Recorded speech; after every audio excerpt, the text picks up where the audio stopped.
on the fetish character in music and the regression of listening. Complaints about the decline of musical taste begin only a little later than mankind's twofold discovery, on the threshold of historical time, that music represents at once the immediate manifestation of impulse and the locus of its taming, around which the visions of violence range themselves pacified. The concept of taste is itself outmoded. The very existence of the subject who could verify such taste has become as questionable as the opposite pole, the right to freedom of choice which empirically, in any case, no one any longer exercises.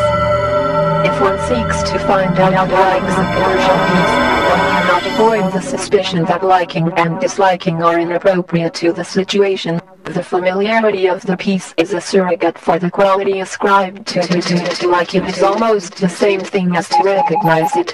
It seems to complement the reduction of people to silence, the dying out of speech's expression, the inability to communicate at all. It inhabits the pockets of silence that develop between people molded by anxiety, work, and undemanding docility. Everywhere it takes over, unnoticed, the deadly shadow of the time and the specific time of silence is perceived purely as background.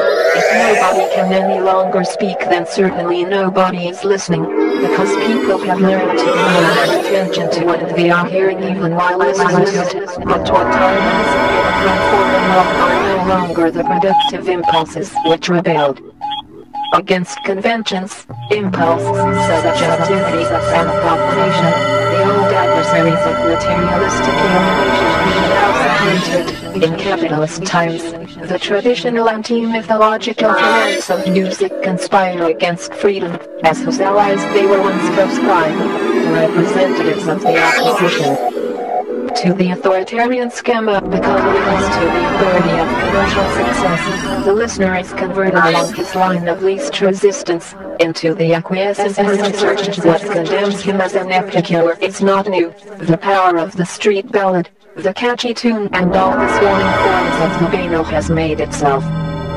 felt since the beginning of the bourgeois era. Formerly it attacked the cultural privilege of the ruling class, but today, the power of the banal extends over the entire society. Its function has changed. This change of function affects all music, not only modern music, in whose realm it could comfortably enough be made innocuous. The diverse spheres of music must be found in their static separation, which certain caretakers of culture have ardently sought. The totalitarian radio was assigned to the task, on the one hand, of providing entertainment and diversion, and on the other, of fostering the so-called cultural goods, as if there could still be good entertainment and cultural goods were not, by their administration, transformed into the neat parceling out of music's social field of force is illusionary. The concept of musical good is psychologically derived, that values are consumed and draw feelings to themselves without their specific qualities being reached by the consciousness of the consumer is a later expression of their commodity monitor. All contemporary musical life is dominated by the commodity form.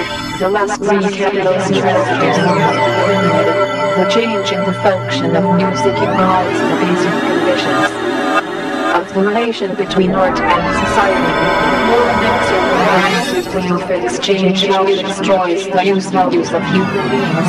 The more deeply does exchange value disguise itself as the object of enjoyment. It has been asked what it was that holds the world of commodities together. The answer is the transfer of the use value of consumption goods to their exchange values to a general order which eventually ends pleasure, which emancipates itself from exchange value, takes on subversive features. Your TV has become your God.